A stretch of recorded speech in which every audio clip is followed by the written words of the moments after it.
신명기 제 25장.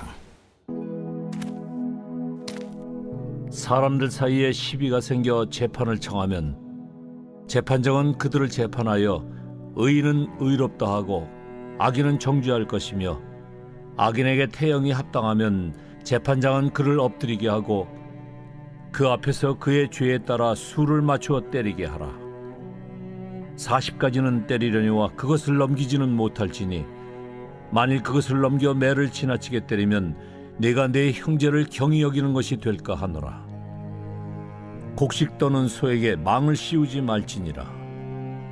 형제들이 함께 사는데 그중 하나가 죽고 아들이 없거든 그 죽은 자의 아내는 나가서 타인에게 시집가지 말 것이요, 그의 남편의 형제가 그에게로 들어가서 그를 맞이하여 아내로 삼아 그의 남편의 형제된 의무를 그에게 다 행할 것이요, 그 여인이 낳은 첫 아들이 그 죽은 형제의 이름을 잊게 하여 그 이름이 이스라엘 중에서 끊어지지 않게 할 것이니라.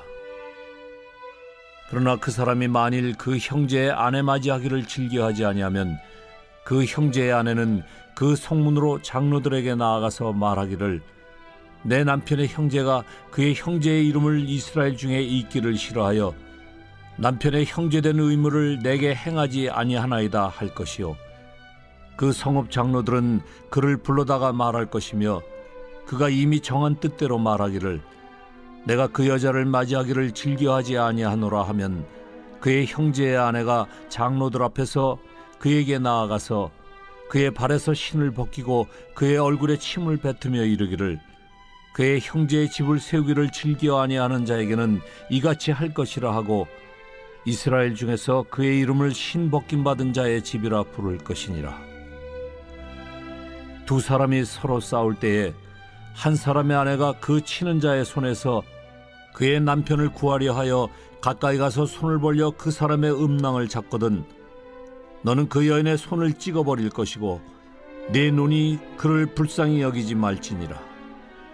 너는 내 주머니에 두 종류의 저울추 곧 큰 것과 작은 것을 넣지 말 것이며, 내 집에 두 종류의 돼 곧 큰 것과 작은 것을 두지 말 것이요, 오직 온전하고 공정한 저울추를 두며 온전하고 공정한 되를 둘 것이라. 그리하면 네 하나님 여호와께서 네게 주시는 땅에서 네 날이 길리라. 이런 일들을 행하는 모든 자, 악을 행하는 모든 자는 네 하나님 여호와께 가증하니라. 너희는 애굽에서 나오는 길에 아말렉이 네게 행한 일을 기억하라. 곧 그들이 너를 길에서 만나 네가 피곤할 때에 네 뒤에 떨어진 약한 자들을 쳤고 하나님을 두려워하지 아니하였느니라. 그러므로 네 하나님 여호와께서 네게 기업으로 주어 차지하게 하시는 땅에서 네 하나님 여호와께서 사방에 있는 모든 적군으로부터 네게 안식을 주실 때에 너는 천하에서 아말렉에 대한 기억을 지워버리라. 너는 잊지 말지니라. 할렐루야. 사랑하는 열린목교회 성도 여러분, 지난 밤도 주님께서 주시는 참 평안 가운데 단잠 주무셨습니까? 아침을 깨우는 말씀, 오늘 수요일 우리에게 주시는 말씀은 신명기 25장 1절부터 19절까지의 말씀입니다. 오늘도 살아계신 하나님께서 주시는 이 말씀으로 현명한 성경적 기준을 세우며 하나님께서 기뻐하시는 하루를 살아내어 드리는 저와 여러분 되기를 간절히 바랍니다. 오늘 매일 성경 본문의 제목은 하나님이 다스리시는 사회입니다. 오늘은 공평한 재판에 대한 내용으로 말씀이 전개되고 있습니다. 오늘 말씀 서두에 보면 재판관이 재판을 할 때에 의인은 의롭다 하고 악인은 정죄할 것이며 라는 말씀으로 시작되는데요. 바로 재판을 하는 이유는 어떤 게 옳은 것이며 어떤 게 죄인지를 분명하게 이야기해 주는 데 있습니다. 죄는 정확하게 알려주고 옳은 것은 정확히 옳다고 알려주는 것입니다. 이것이 바로 하나님의 사랑의 방법인데요. 하나님은 죄를 가까이 할 수 없는 존재이시기 때문에 죄인인 우리들에게 죄가 무엇인지, 우리들이 죄의 길로 가지 아니하고 죄라는 것이 하나님의 뜻에 벗어나는 것이기 때문에 우리에게 그 돌이켜서 하나님의 길로 따를 수 있도록 우리에게 말씀해 주시는 것입니다. 그에 이어서 태형 집행에 대해서 말씀이 이어지고 있는데요. 태형을 집행할 때에 그 사람을 40대까지 때리고 그 이후로는 멈추라고 말씀하십니다. 그런데 그 이유를 보면 그것을 넘겨 매를 지나치게 때리면 내가 내 형제를 경히 여기는 것이 될까 하노라 라고 되어 있습니다. 이 3절 말씀을 읽어보면 우리가 얼마나 하나님께서는 이 재판에 대하여, 법 집행에 대하여, 율법에 대하여 하나님의 사랑으로 우리에게 가르쳐 주시고, 그리고 죄는 미워하되 사람을 미워하지 말라는 것을 우리에게 가르쳐 주고 계심을 알 수가 있습니다. 우리는 어떤가요? 첫 번째로 우리는 그 선악을 분별하고 죄와 죄가 아닌 것을 분별하는 눈을 가지고 있는지를 생각해 보면 좋을 것 같습니다. 그리고 두 번째로는 내가 그 분별을 알고 있다고 할 때 내가 과연 그것들을 어떠한 정죄의 도구로 삼고 있는 것인지, 아니면 진정으로 형제를 사랑하는 마음으로, 하나님의 마음으로 이웃을 사랑하고 있는지를 우리는 점검해 볼 수 있어야 할 것입니다. 우리는 어쩌면 하나님께서는 죄로 여기지 않는 것인데 내가 스스로 죄로 여기며 판단하고 정죄하고, 또한 어쩌면 감정적으로도 반응하는 모습을 보이고 있는 것은 아닌가 모르겠습니다. 또한 교회 안에서나 또 관계 안에서 우리가 어떤 상황을 맞이했을 때 그것을 제대로 분별하지 못하고 나의 감정과 상황에 따라 다른 저울추를 내놓으며 어떠한 기준에 의해 움직이는 것이 아니라 아직도 여전히 내 감정과 내 상황에 의해서 우리가 반응하고 있는 것은 아닌지를 생각해 볼 수 있어야 할 것입니다. 하나님께서 성경에서 분명히 말씀하십니다. 죄라는 것, 하나님의 그 목표한 관역에서 벗어나는 것, 그것은 바로 분별하지 못하고 어리석은 것이라고 말씀하고 있습니다.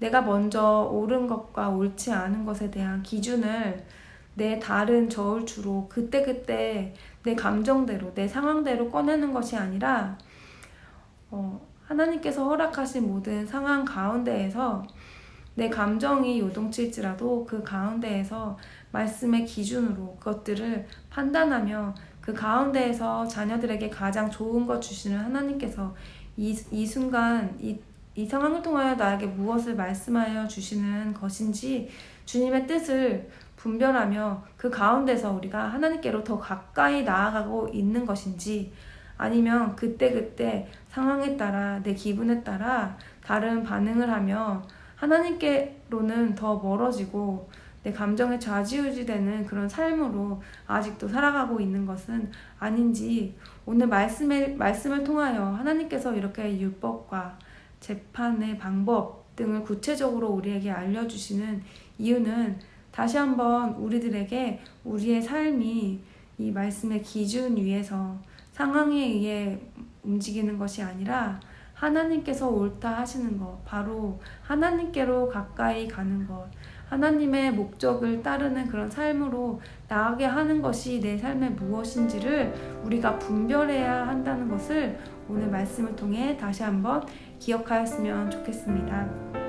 사랑하는 열린목교회 성도 여러분, 죄는 미워하되 사람을 미워하지 말라는 그 말씀은 어제 우리에게 주신 말씀과도 계속하여 이어지고 있습니다. 우리가 죄가 무엇인지 분명하게 분별할 때에 그 가운데에서 진정으로 형제 사랑하는 것이 무엇인지를 알고 그 형제가 죄의 길에 가고 있을 때에 우리는 그것을 사랑의 마음으로, 하나님의 마음으로 이야기해 줄 수 있을 것입니다. 하지만 우리가 하나님을 사랑하는 마음으로 그 죄의 분별 없이 내 기준대로 다른 추를 꺼내놓는 그런 삶을 살았다면 우리는 형제에게 사랑의 마음으로 어떠한 상황을 이야기할 수 없을 것입니다. 그것은 내 마음이 누구보다 잘 알고 하나님께서 내 마음의 의도를 무엇보다 잘 알고 있을 것입니다. 오늘도 주시는 말씀을 통하여서 내 마음에 어떤 기준으로 하루를 살고 있는지를 점검하시며 오늘 맞이하는 상황 가운데에서 다시 한번 하나님께서 기뻐하시는 것, 하나님께서 원하시는 것이 죄를 멀리하고 하나님께 가까이 하는 것, 하나님의 뜻에 벗어나는 것임을 기억하며 오늘도 하나님과 동행하시는 삶을 사는 저와 여러분 되기를 간절히 바랍니다. 기도하시겠습니다. 사랑하는 하나님 감사합니다. 하나님이 다스리시는 사회란 하나님의 사랑으로 또 하나님께서 약자를 보호하시고 공평한 주님의 뜻대로 이루시는 그런 삶임을 오늘도 다시 한번 배웁니다. 우리의 윤리적인 우리의 상식과 경험에서 나의 감정에서 나오는 판단이 아닌 하나님께서 주시는 말씀으로 우리가 그 말씀에 순종함으로 그 가운데에서 진정으로 하나님의 마음을 헤아리며 형제를 사랑하는 우리들의 삶이 될 수 있도록 오늘도 내 마음을 점검할 수 있도록 성령님께서 인도해 주세요. 예수님의 이름으로 기도드립니다. 아멘.